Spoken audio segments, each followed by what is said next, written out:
I am Maurizio Turco, a Solstice alum and graduate assistant of LaSalle University's Solstice Master of Fine Arts in Creative Writing program in its 20th year anniversary. Welcome to the 6th in a series of 8 evening readings taking place here in Auburndale, Massachusetts, as a part of our July 2026 10-day residency, start of our fall semester. For tonight's reading, first up, we will have former Solstice faculty Laure-Anne Bosselaar, who will be introduced by Solstice alum Deborah Harper Bono. Then we will have Solstice faculty F. Douglas Brown, introduced by Solstice student Peter Pizzi. We'll conclude with former Solstice faculty Anne-Marie Oomen, who will be introduced by Solstice alum Karen Koretsky. Deb, please come on up to the mic.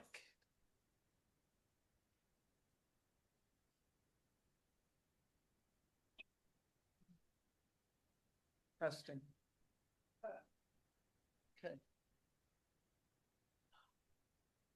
Poetry, we are told, responds to things that are too large to be said. Love, loss, loneliness, death, memory, hope. In her poetry, Laure-Anne Bosselaar does exactly that. As usual, death sweetly slips her arm in mine, and we take a deep breath from the eucalyptus breeze. Those are the first lines of the first poem I ever heard her read, Late Afternoon Stroll on a Cliff. It must have been my very first residency. I was knocked out by the ordinary magic of a maternal death and her poet friend roaming companionably, arm in arm, among the cliffs by the ocean. She'll soon betray me too, but today, the gulls are silver angels. We make believe we believe that and amble on. Loss, friendship, death, hope, it's all there. Feelings too big for anything but poetry. Laure-Anne Bosselaar, born and raised in Belgium, moved to the United States in 1987. Fluent in 4 languages, she has published poems in all of them. Her books include Lately and Small Gods of Grief, winner of the Isabella Gardner Poetry Award, as well as a range of anthologies. She's been awarded a Pushcart Prize, along with various prestigious fellowships and residencies. One of the foundational instructors at this program, she has also taught at Georgia Tech, Emerson College, Sarah Lawrence, and the University of California in Santa Barbara, where she served as that city's poet laureate. Her list of friends, colleagues, and admirers reads like a who's who of American poetry. As a mentor, she advocates stepping right into the work. Trust your voice, she'll say. Trust your gut. Trust your reader. She has a gift for helping you reach the heart of what you're aching to write. Experiment, she'll say. And if something's not working, she'll offer some tough advice with so much warmth and collaborative charm you barely notice. Our community spent a lot of time this week noticing. That's what we're meant to do. And Laure-Anne, as you'll hear in a moment, notices everything. I've never been on the same side of the country as Laure-Anne, let alone in the same room. But her passion, her energy, her vitality make every space we've shared feels like she's right there in person all the time, with her deep appreciation of life's richness and its heartbreak. I always feel like we're right next to one another, strolling those cliffs arm in arm. I'm sure you'll feel the same. Please join me in welcoming from the other side of the country, Laure-Anne Bosselaar. Thank you so much. Big hug. Thank you. Thank you. Wow. You're going to need to email me that introduction so that when I feel that I can't write another one poem, that at least I can read that. Thank you. Thank you so much. Thank you, everybody, for being there. Happy birthday, Solstice. 20 years. And also, happy birthday. I didn't hear the name of the person, but happy birthday to you. Many, many returns and many, many more poems. Some of you might not know that I am Belgian, and some of you might not know that I was raised in a nunnery and in a convent. And I escaped that convent, and I've been free and happy ever since. I needed you to know that so that the poems that I read, if there are references to the convents or to being a prisoner, then you will understand what I mean. So my first poem is about a room in Antwerp, and I had just escaped the nunnery, and I rented a room under it. It was in an attic of an old house, and that room, you opened the door and you came in that room, and then behind that room there was a tiny bedroom and a kitchen and a bathroom, but the kitchen and the bathroom were the same thing. By that I mean that there was a plank on the bathtub on which there was a little one gas thing to heat water for the coffee. That was supposed to be the kitchen. So I'm going to read a poem about that place in Antwerp. Thank you, Quinton. Thank you, Meg. Thank you, everybody. There was a room in Antwerp I loved so much that I never filled it with books or a bed or a table. It was alive with its own clarity, and I feared anything lived there would etch shadows in that radiance. So the room was in an attic of 100-year-old house, hunched under a mansard roof. All its windows faced the sky. No horizon, no walls, no other windows stared into mine. The wide planked floor had been painted over for more than a century. Scratches on the floor revealed other colors under its white surface. A deep scuff showed a reddish gray, other scratches yellow, green, black. The sun splashed into that room at noon, cascades of light. Dust sucked upward by the heat fluttered under the skylight's chicken wire glass, and I'd stretch out my palms to the rays then. And I would grab that light, lay on my back, and listen through the whirling air to the city's guttural chatter, the clang of tramways, and the melancholic calls of tall ships with their crowns of shrieking gulls. I owned that light. It was alive in my hands. That was a taste of freedom, I think, and I attributed it to light. And I'm going to read that poem that you referred to, Late Afternoon Stroll on the Cliffs, because you referred to it so sweetly. So I'll read it for you. Late Afternoon Stroll on the Cliffs. As usual, Death sweetly slips her arm in mine, and we take a deep breath from the eucalyptus breeze. We both worked honestly at our jobs all day. All day, Death destroyed traffic with wailing ambulances, while I killed hours and lines on 8.5 by 11-inch pages. We're fast friends by now. Death is much older, of course, but there's no hierarchy between us. We're both taking a break from it all, glad to watch waves collapse on rocks and pelicans dive bomb fish. I try to be sensitive to Death's guilt, that whole pandemic disaster she can no longer control. She'll soon betray me too, like she will you, I know. But today, the gulls are silver angels etching great cursive blessings in a perfect sky. So Death and I make believe we believe that and amble on. I'm going to read to you a all new work now. So they're on pages and no longer in my book. But this refers to Antwerp, to my beloved Antwerp that I left, and I'm so glad I did, but I still sometimes think of it. Farmers Market in Antwerp.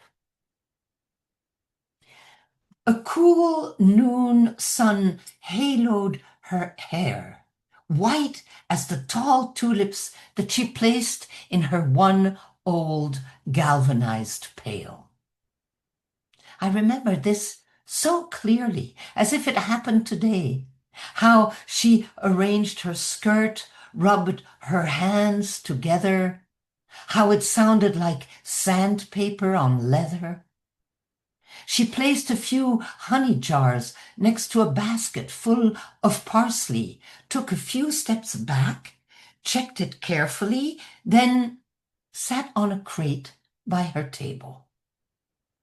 It's only then I noticed him as she rested her feet on his flank, a large brown mutt dozing under that table. He didn't lift his head. He didn't open his eyes, but slow and glad, his thick tail wagged up and down on the dirt and scuffed up dust into a gold swirl in the sun. That's it. That's all I remember. But in my California mega market, which plays Singing in the Rain every time they mist their blue lit produce, I know that when I'll reach for parsley, it's them I'll remember and have now for over half a century. I know that each time I'll step out of that building's whooshing doors, I will hold my parsley like a bouquet for those two, that woman and her dog.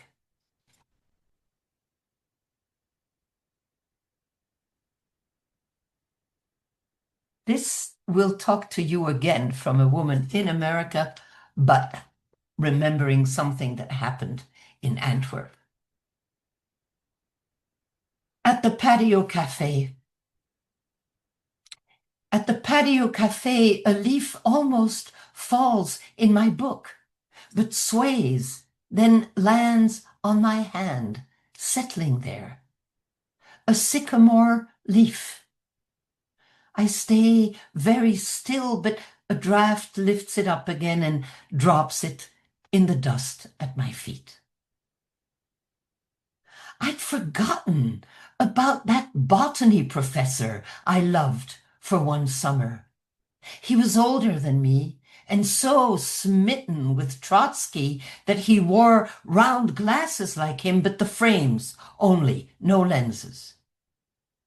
After work, we'd meet at a cafe and arm in arm walk to his studio, speaking of Marx and Brecht and Lorca and Trotsky, Trotsky, Trotsky. We were poor and tender, I remember. His one window opened on a park with a statue of Hermes wearing winged sandals. Pigeons perched on those feathers and cooed endlessly. And then my memory goes blank, an empty screen at the end of a movie. The light leaves. How long have I been sitting here, staring at a leaf at my feet? And that waitress, how long has she been staring at me from inside her dusky cafe? There's a shiver in the air. October, so soon. It hints at winter. I head home, cross the street, but turn around to pick up that leaf and press it between the pages of my book.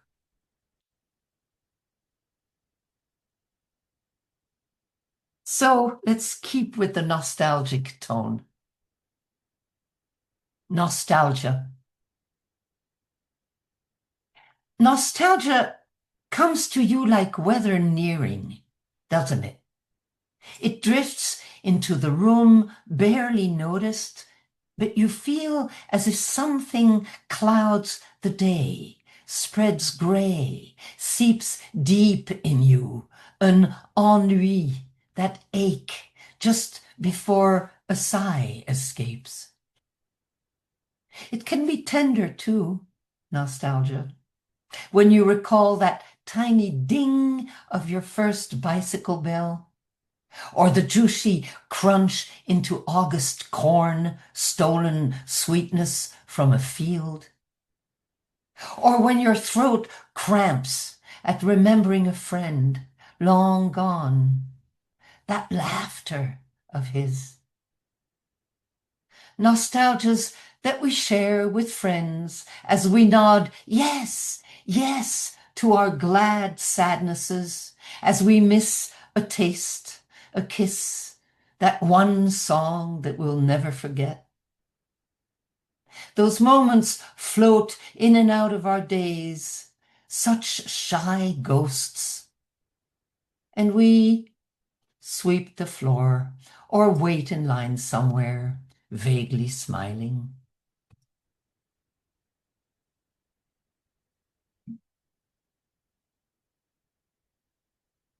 Fire season. It's fire season again. The fire climbs the mountains back. A red-gray haze swirls around the setting sun, and the sky rains ashes like tiny moths, wings flickering over everything.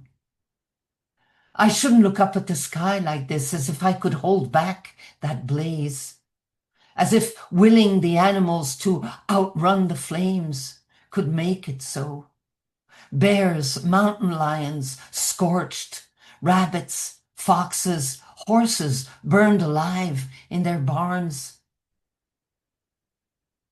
And yet, this is when the wren comes to my bird bath each day, and there she is.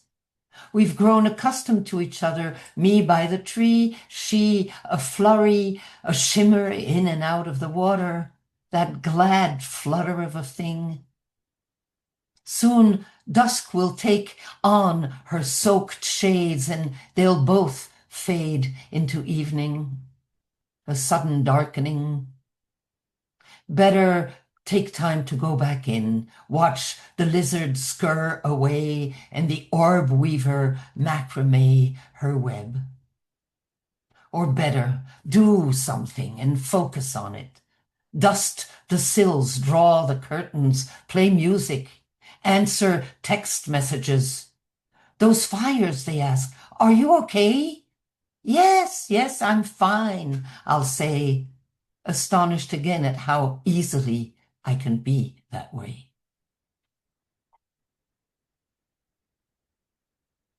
And I'm going to end by the shortest poem, and I wrote it last week. That's my little new poem. I hope you will like it. And I would say that I'm looking forward to reading with Doug and with my dear Anne-Marie.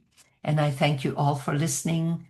Annette and Gabriel and people I know that I only see your names, not your faces, but hello and thank you. And thank you again to Quinton and to my dear Meg. Wind in the oak. I often walk to the top of a hill where certain days a quieter wind comes to rest inside an ancient oak. I stay there a while, speaking to the wind as to a lost friend, for I believe some presences never entirely disappear. They simply change shape.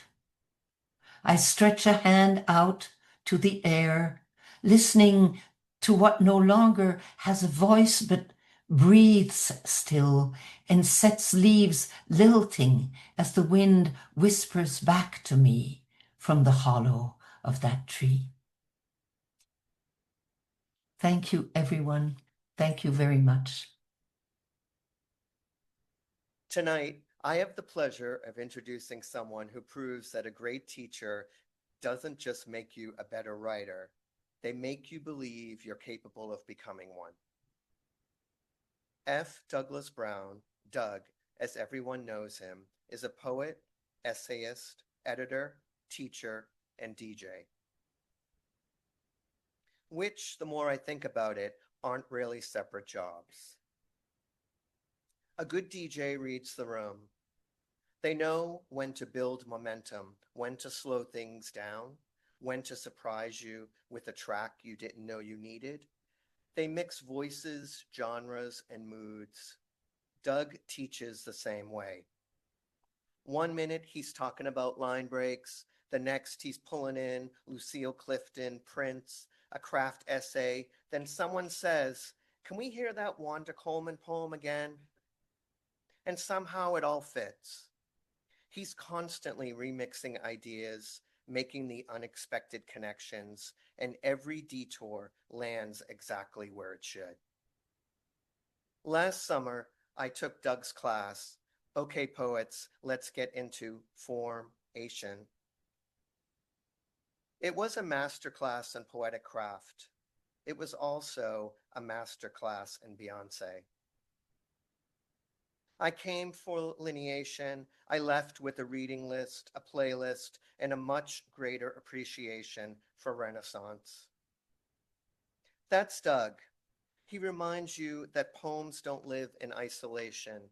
They live alongside music, film, history, and whatever else helps us pay closer attention. One of the things I admire most about Doug's poetry is the way memory becomes something you can almost step inside.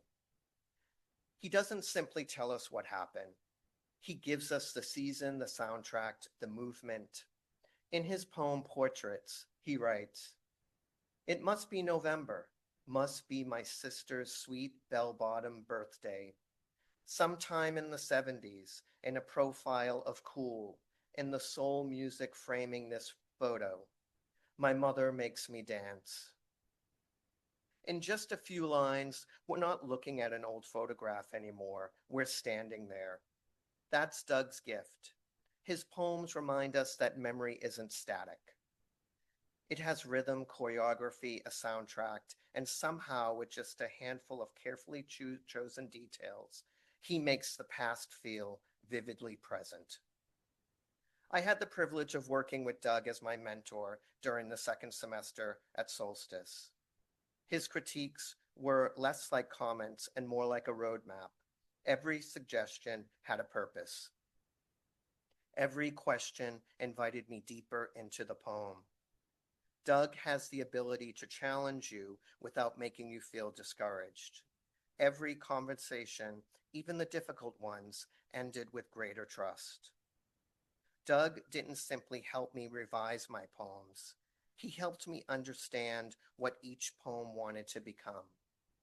By the end of the semester, I felt like I was sending work into the world that was genuinely ready for publication. That's a gift for any mentor to give. Doug's work has appeared widely in literary journals, online, and in his own books. More importantly, he's one of those teachers who's just as invested in writing as he is in the writer. Please join me in welcoming F. Douglas Brown.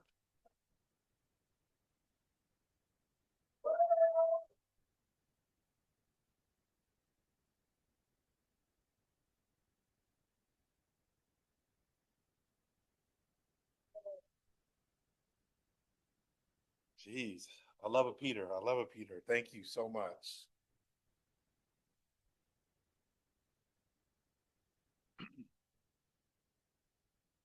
Damn you, James Schuyler. Damn you. After James Schuyler, and this is for the beloved Kevin, Ethan, and Jen. I Skylared my days, then my months. When I got to the years, I cried. No, I laughed, layered, piled, stacked all the names, events, past as they were, cobwebbed or boxed away. My damn garage bursting with memories. Oh, Rome. Oh, Vancouver. where I touched a tiger being tugged through a half empty cabaret. The gentleness of the large animal's fur, as if the creature's fight and ferocity gone, sipped away with the good Canadian whiskey that weathered our speech and dance moves. Oh, memories of dance floors, boxed too, San Franciscan, Angelino, and Phoenician bars teeming with boogie and jungle. Spectacular vines and mangroves harbored the love we gave to anybody. Layered and stacked. See, I was not alone. You were there too, Mom and Dad. Your Be Good boogie in my hips. You were there, X, the tiger boogie in you leaping before learning, unafraid of the fall or fallout. And you, Y, your gorgeous tongue in my ear, your golden voice singing every lyric. Musicality is a Janet Jackson boogie. Her whole video's narrative and not just the routines. I imagine relational routines never worked for Skylar. I ran to Frank because Jimmy left his friends earlier than expected. Finished the way a poet do when words reach the break. His end stops, so cold-blooded, the reader looks back, frozen for a time. Damn you, Jimmy, damn you. I should have climbed into your poems and danced with every miraculous contrivance. We should have boogied until the club closed, until someone flipped the lights on. Then I could reach out, clinging to what marveled, to what magic you had left, because I let my friends go too. I searched for their shadows, layered somewhere in the winter of your work.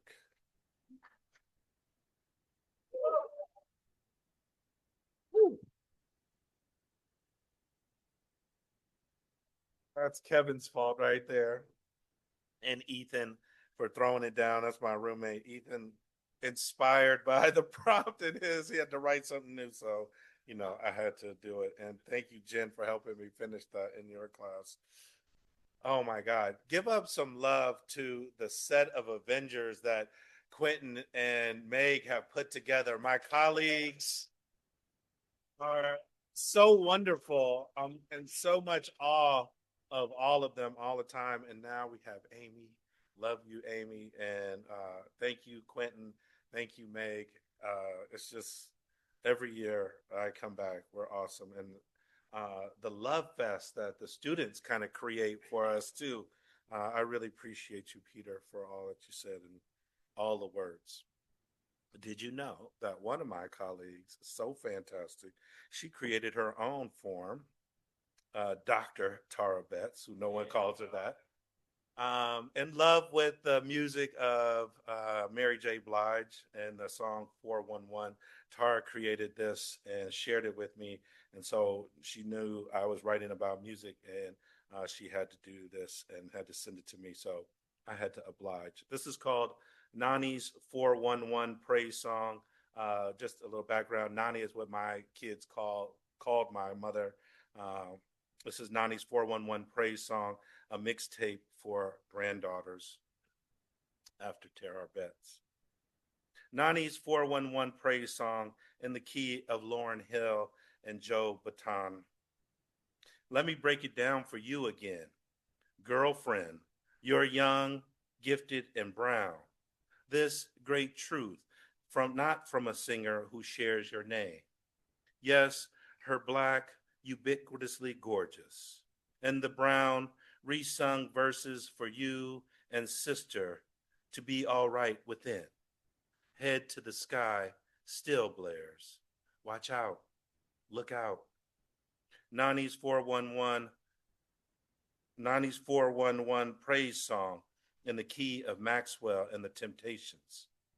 Moments just before you were revealed, they sang My Girl, loud enough for the doctor to say, push, push some more, stay focused.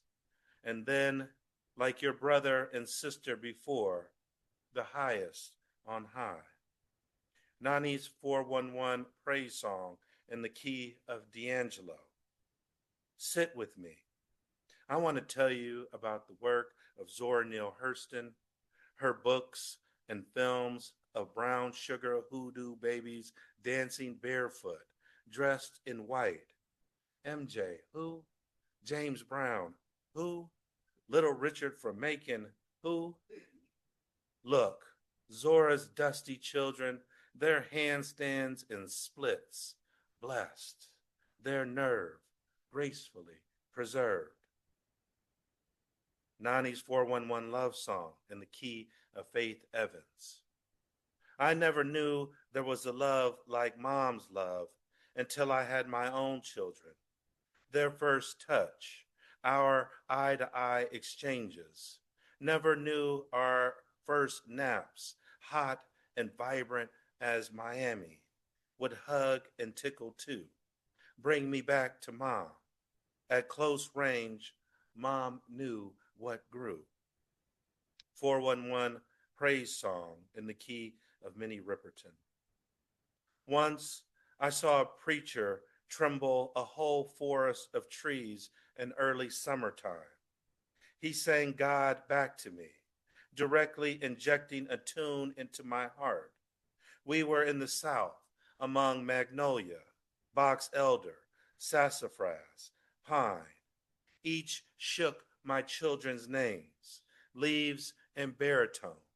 No cue from the start, on cue from the start, loving you, loving you.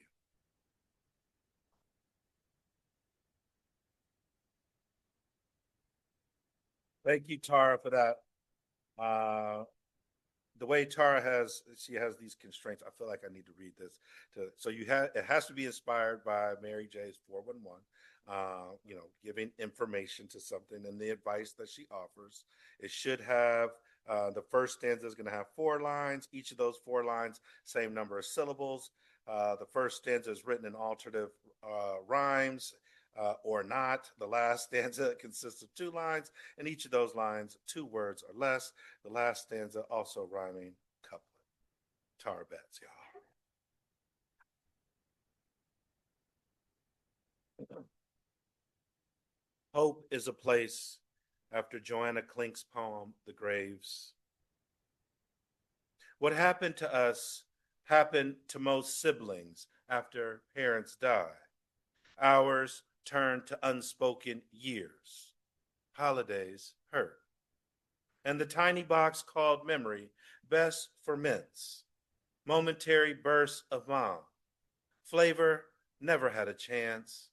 What happened to us happened in the form of diabetes, in the form of silence, of blame.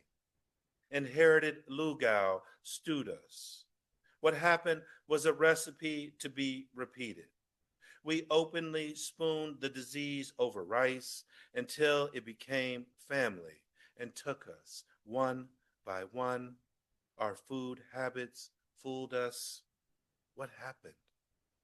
To us, mom was a coconut shell, grandma the thermidor, old school, resistant to ridicule. Mamaw all brown sugar, thick and huggable. Grandmama, a mix of us. Jawbreaker smile, hard candy knuckles. Any one of them would knock you down. Feed you back to your feet. Back to the work of playing the hand dealt. No aces, no kings of any suit. What happened to us formed from cancer too. Took the family hoop players, but not my sister, not the statue in her voice, nor her bounce back. Recovery was a whisper bravely planted in my sister's ear a year before mom's passing. Like vines dead after years of drought, the cancer had no roots. To bury our mother, we survived.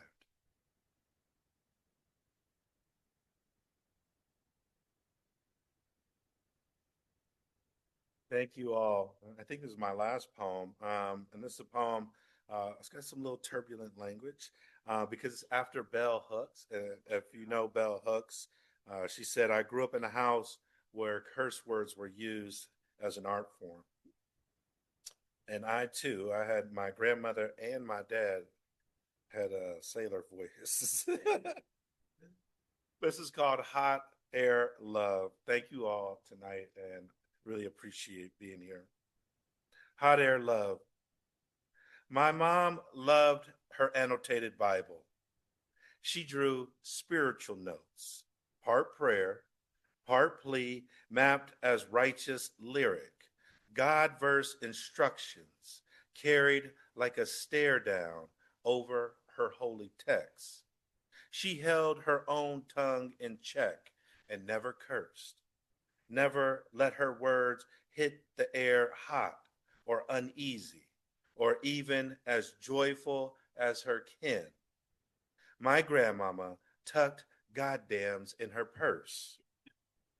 Like butterscotch, like band-aids, her shit bright words as delights.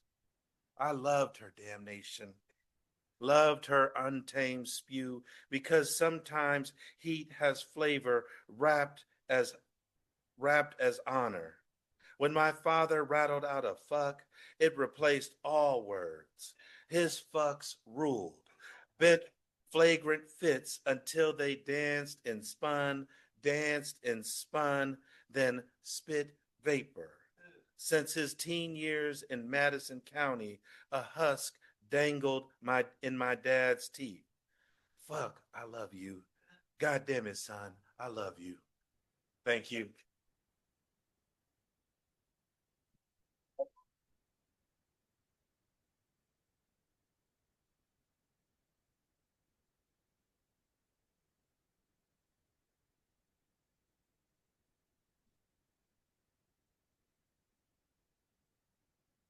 Hi, everybody. Hi. Yeah, a little lower. That's great. No, I think that's great. I have a little bit of a cold, so hopefully my voice will hold out. It's an honor to be here with you and introduce an extraordinary writer and one of my former mentors, Anne-Marie Oomen. I graduated from the Solstice program in 2017, which now feels like a really long time ago, but it was and remains one of my proudest life accomplishments. Anne Marie is one of Michigan's most celebrated literary voices. She received the Michigan Author Award for Lifetime Achievement in 2023, honoring a remarkable career dedicated to storytelling, teaching, and supporting the literary arts. Her award winning memoir, As Long as I Know You, The Mom Book, received the AWP Sue Williams Silverman Award for Creative Nonfiction, was named a Michigan Notable Book, and earned a Silver IPPY Award.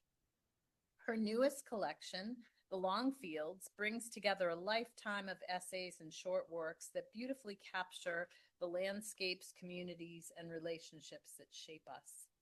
Over the course of her notable career, Anne Marie has written memoirs, essays, poetry, and plays that celebrate rural Michigan family, memory, and place. She has nurtured countless writers as a founding editor of Dunes Review, a leader in Michigan writers, and a beloved teacher at Solstice MFA, Interlochen, and workshops across the country. For those of us fortunate enough to have learned from her, Anne-Marie's greatest gift extends beyond her impressive personal accomplishments. She has a rare ability to see the writer in each of us, to encourage our voices to emerge with her generosity, insight, and unwavering belief. Thanks to Anne Marie, I was introduced to writers like Terry Tempest Williams, Robert Vivian, and Deborah Tall, to name a few. She also urged me to dive deeper in my writing and explore the depths of both psyche and situation. I know I'm just one of many whose lives and work have been shaped by her mentorship. Please join me in giving a warm welcome to Anne-Marie Oomen.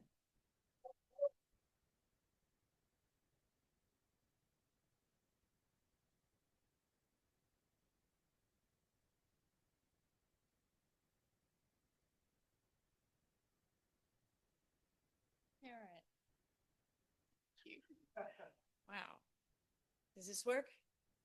Great. What a joy to be back here. Miss Karen. Yeah. Thank you, Karen, for that lovely introduction. It's lovely to hear your voice again. I've been pinching myself all day that I'm really here. Thank you to my fellow readers. Laure-Anne, to see your face and hear your voice again, even on Zoom, is transformative. And Douglas, thank you for your words. And no, that's not right. For the music of words that you give us. Thank you so much. And to all the alums who are here, I have to say something. When I see you, I remember the table and the intensity. And every word you have uttered unites us and enhances us all. And always to Meg and Q and Tanya and Beth, who are here, no words, just heart, as it has been for so many residencies. And to all the students who I don't yet know, thank you for your courage. I'm reading just the first part of a newish 3-part essay from a newish manuscript of essays entitled Earth Work. It continues to explore my concerns about water as a social justice issue and also the complicated journeys that we take in our endeavors toward a more conscious activism. Filters. Water is the issue. Water is the song. Water is an immense lake, so deep no one has reached its deepest parts. And here in this mountainside village, water is the threat, especially for children. Freddie pulls the truck to a stop, dust hissing and roiling on the one road that leads into and out of Zunana, a small village on the shores of Lake Atitlan, Guatemala, one of the most beautiful bodies of water in the world.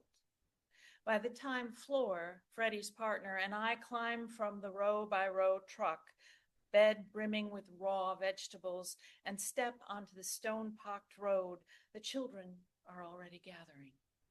Perhaps they know Freddie's truck, or perhaps they just know the signs. A worn, rusted NGO vehicle laden with veggies that stops in the middle of the road, and when, along with the Guatemalan couple they recognize as their own, 3 gringos all climb out, well, it's confirmed. It's hot.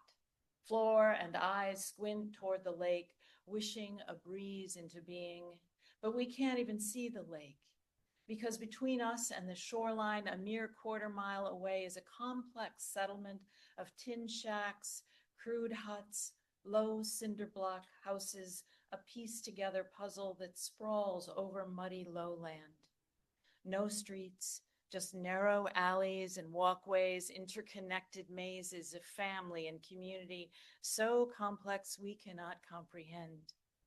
Somewhere beyond this road, that lake rests, crater deep, stunning, a ragged finger lake, 12 by 6 miles of fresh water surrounded by volcanoes, a few active. Here, near this depth, these peaks, we will spend an afternoon in a place that is often and ironically water sick. Despite the truck bed of vegetables, our more serious purpose is that water, or rather the water filters that might prevent that water from causing sickness. I mull the concept in the heat. This small mechanical apparatus that attaches to faucets is not a perfect solution. Most faucet filters will only partially remove chemicals from agricultural runoff and only some bacterial and bio-based pollutants. But since home purification systems are impossible here, this compromise, under the belief that any step is an improvement, Freddie has scored 50 water filters, a donation from one of his innumerable and mysterious business contacts, now stashed in the cab of the truck. Freddie hopes that filtering water will meet more than our limited expectations. It will help educate the people about clean water, and that, to him, is as important as the apparatus itself. beyond vegetables, our real purpose, to spend the afternoon finding the faucets and teaching the people how best to use the filters, or so we hope. While the men grapple with the crates of veggies, Flora and I step over a pig panting in the heat and piles of dog shit to enter an alley between the cinder block and tin houses. We traipse the hard-packed dirt deep into the compound. Along the way, Flora warmly greets the women who live here in the shoreline neighborhood. Ironies abound. Higher up the steep volcanic slopes that surround the lake, wealth and comfort and luxury may exist as part of the tourist and recreational homes culture. Not so for this part of town. Some villagers and their people survive on tourist trade, especially their crafts and gardens, everything from hand-woven textiles to unique hand-painted ceramics, honey, and the culture itself. Others barely eke out an existence, ignored, unseen. Their art has raised awareness and brought attention from a capitalistic company, but still many lives live in poverty. Difficult and terrifying stories abound of how this disparity came to be, many related to the 30-year American-supported Civil War. Though the war ended in the 90s, the inherited trauma remains a long-term legacy. Many of the family elders lost their land, the small but healthy subsistence farms to the corporate fincas, agribusiness, and conventional agriculture that arrived to enhance their lives. It's hard for Americans who don't know the history to see it. And even if you have read the history, tracing the threads of trauma from war to endemic poverty is not simple. Or perhaps it is. Freddie and Flor work with Row by Row, the U.S. nonprofit we have been associated with for years, to help with materials and education where they can. My husband David and friend Norm are here for the simple reason that we have, over various projects, gradually fallen in love with Guatemala. Its people, resilience, its Mayan spirit, and quiet resistance. We connect also because we hail from another great water, Lake Michigan, another immense and threatened fresh lake, one also exposed to the corruption that surrounds the privatizing of commonly held water.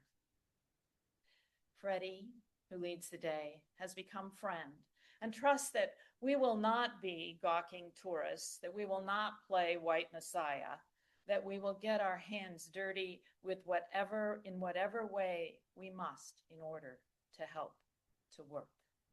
We notify him when we arrive in Antigua. He calls when he has a project. It's usually one of those mysterious, I'll pick you up at 6 a.m., plan to be gone for the day, wear work clothes. We don't ask questions, we just go.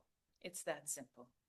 What little we've learned about this project, most of the Sunana water for this region is pumped directly from the part of the lake where municipal waste and runoff also occurs. As Flora and I walk the alleys, the women gather, following us. Once deeper into the compound, the women drop their reserve and welcome Flora more openly. They stare quietly back at me, the gringo elder.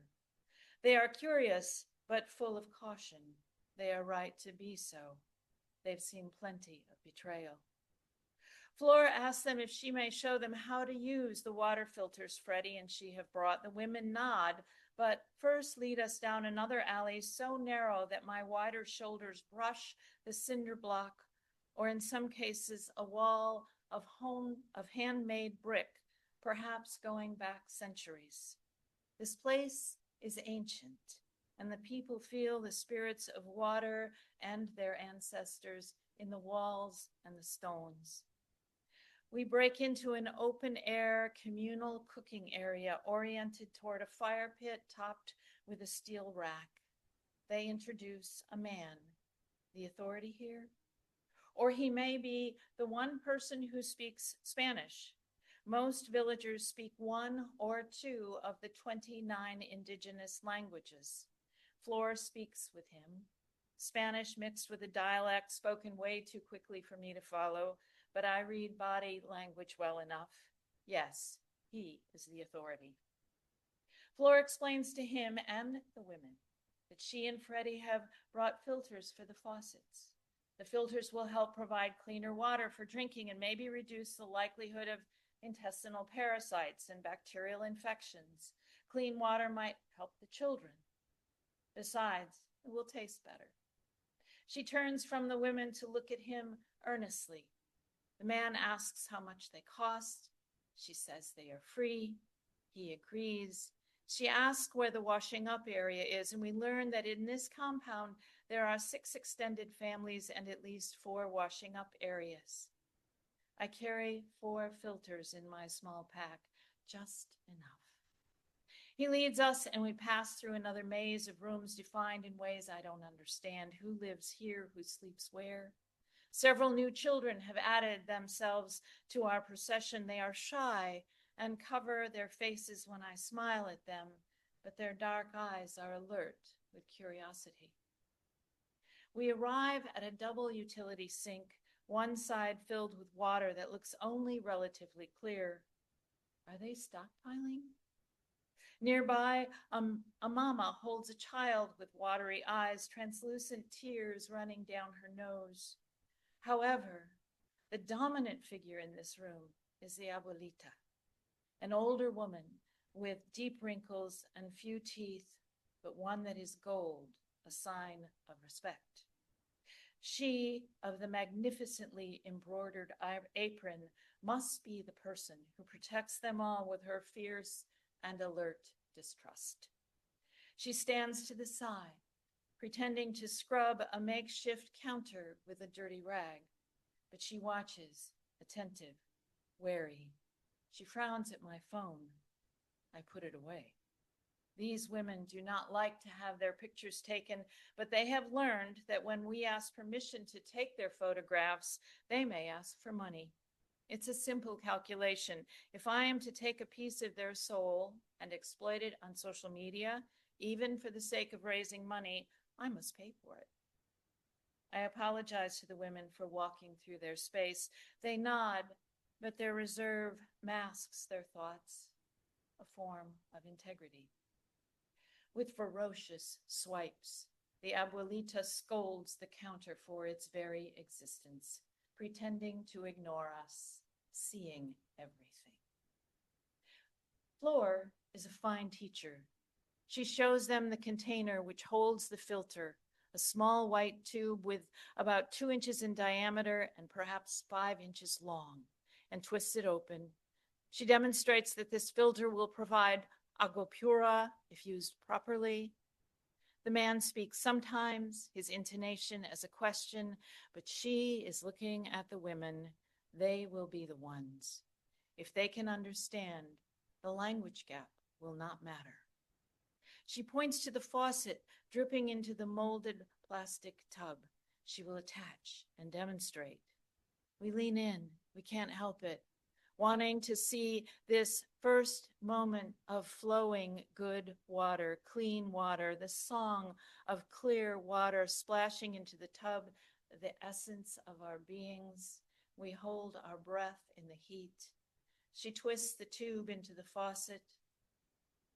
Again. Again. It doesn't catch. She tries again. It doesn't hold. It doesn't match.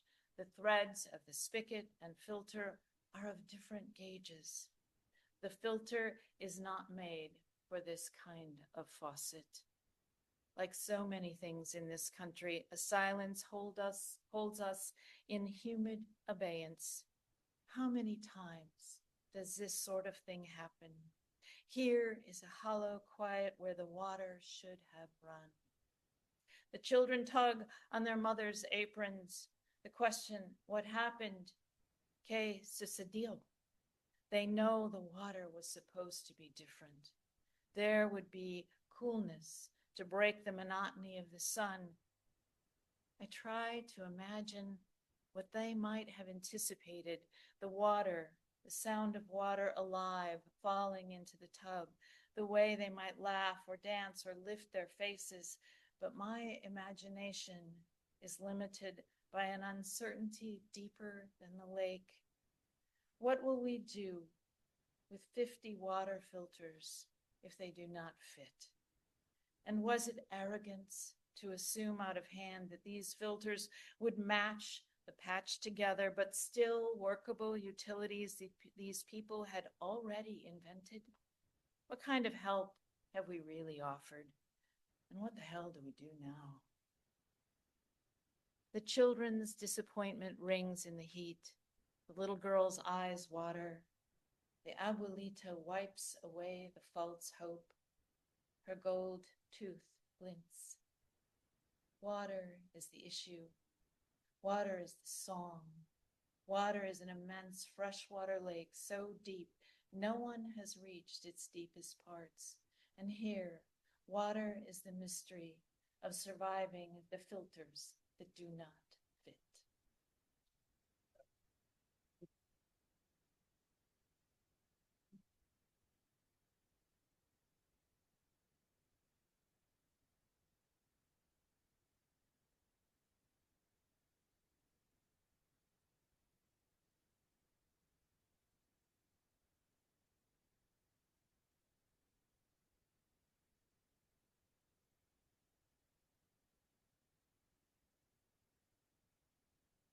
Wow, that was such a great reading. Can we have one more round of applause for Laure-Anne Bosselaar, F. Douglas Brown, and Anne-Marie Oomen?